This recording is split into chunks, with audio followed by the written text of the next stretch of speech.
Okay, so took off my bee suit and I want to talk about the garden because the garden's going pretty well. So this is my happy place. It's not organized like a lot of gardens where you see the special rows and everything, but that's okay because it's exciting. So you can see that I've ripped out a lot of things. The cucumbers are gone. Some of the vines are still here because they're a bear to get off the fence, but we're working on it slowly. So that was taking up so much of this space. There were tomatoes all over, and those are generally gone, although I have some volunteers and a couple that I planted for the season. My peppers are finally getting an opportunity to pep. So we're super excited about that. We've got 7, 8 on every plant. There's some serranos. I forget. This is also a serrano apparently. This actually is a potato. And it's a volunteer potato. I did not plant that. It's just coming up by itself. My onions have a little bit more space now that the cucumbers are not all over them. This black bucket back here is Thai basil, and you can see that it's just starting to peek out. That parsley plant is the plant that keeps on giving. It just won't die, and it's wonderful. And I have carrots, and then I have a new set of carrots coming along. More peppers. Quite a few of these, and I'm pretty sure these are also jalapenos.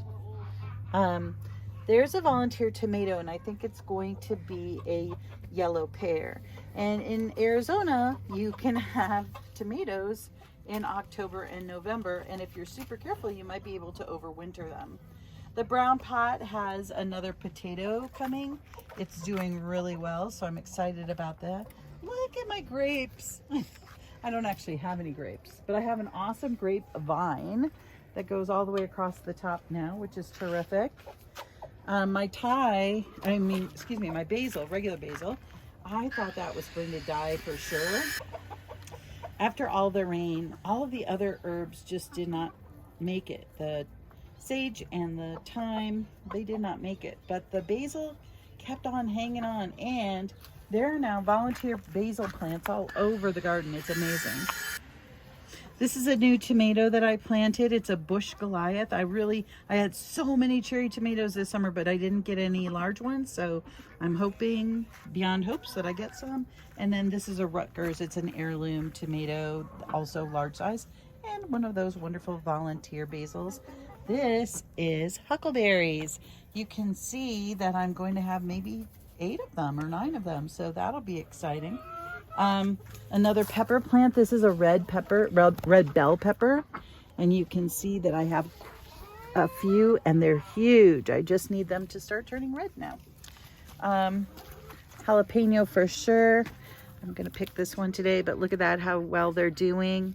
There's 8 on there. There's 8 of these. These are Marzano peppers. You can tell they're a little bit different. See the ribs, and they're coming along really well.